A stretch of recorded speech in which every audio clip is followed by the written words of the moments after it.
pre-dawn stillness that feels like a secret. The world outside was still a deep, velvety blue when I clocked in at 5 a.m., the fluorescent lights of the Starbucks humming their familiar, sterile lullaby. The air smelled of freshly ground coffee beans and the sharp, clean scent of sanitizer. It was a world I knew, a world of routines, steaming milk to the perfect microphone, pumping syrups in a practice rhythm, and calling out names with a smile that was part of the uniform. It was a bubble of predictable human interaction. People were just caffeine-seeking vessels in those early hours, their faces blurring into one another as they shuffled in, still wrapped in the haze of sleep. My shift ended at 10 a.m., and I shrugged off the green apron, feeling the release of tension in my shoulders. The morning had been a typical rush, a blur of caramel macchiatos and vanilla lattes. I had gone through the motions, my mind already wandering to the rest of my day, to the quiet walk I planned to decompress.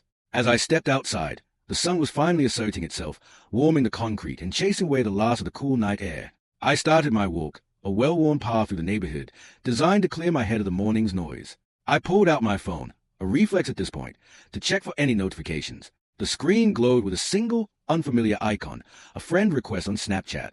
The username was just a generic first name combined with a string of numbers, a name that nudged at the edge of my memory.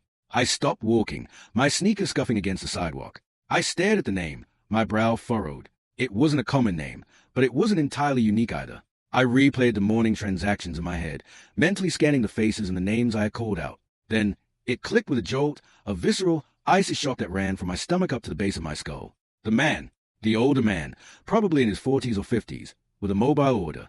I had handed him his drink, a simple black coffee, and he had smiled, a perfectly normal, unassuming smile. I remember thinking nothing of it. He was just another face, another transaction. But now, his name, the very same name attached to that mobile order, was blinking on my phone, demanding my attention. My heart began to pound, a frantic, erratic drum against my ribs. The initial disbelief was quickly being replaced by a rising tide of nausea.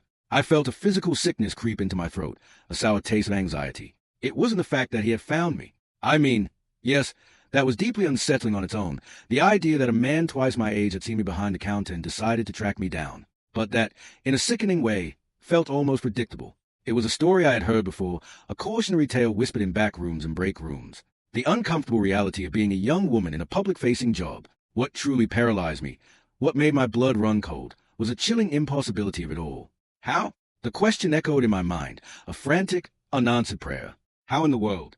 I stood there, frozen in the middle of the sidewalk, as the morning sun beat down on my face. I pulled my phone closer, my fingers trembling as I navigated to Instagram. I typed in the Snapchat username, my breath held in my chest. There, on the screen, was a profile picture that confirmed my worst fears. It was him. The same face, the same smile, the same man from the mobile order.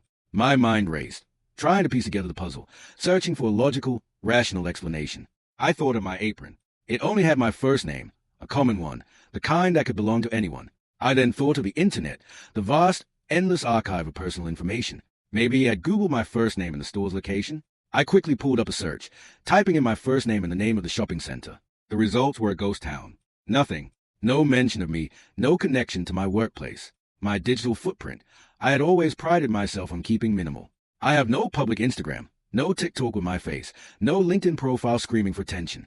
I was a ghost, a series of ones and zeros that didn't form a clear picture of who I was.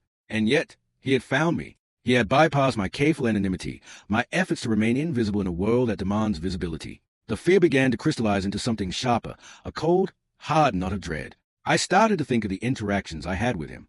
The moment I handed him his coffee, the few seconds of eye contact. Could he have taken a picture of me on his phone without me noticing?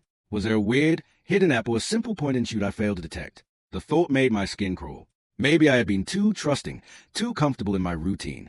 I had let my guard down, and in that moment of vulnerability, he had seen an opportunity. The possibilities were terrifying. Did he see me leave? Did he follow me to the parking lot and see what kind of car I drove, then use that to somehow find my name? The logistics of it seemed insane, like a scene from a thriller I never wanted to star in. Did he pick up a receipt I had dropped, with some kind of cryptic code on it? I knew the receipts had transaction numbers and the store's details, but my last name, my personal contact information, it was unfathomable. This was a point where the rationality of the situation broke down, leaving only a raw, primal fear. It wasn't the act of being sought out that was the most terrifying part. It was the knowledge that my anonymity had been stripped away so completely, so inexplicably. It was a violation of my personal bubble, the proof that the digital and physical walls I had built around myself were paper-thin. He was out there, and he had a piece of my private life, a key to a door I had firmly locked. My safe, predictable morning. My walk to decompress had been shattered by a ghost from a mobile order, a ghost that now had a way to find me.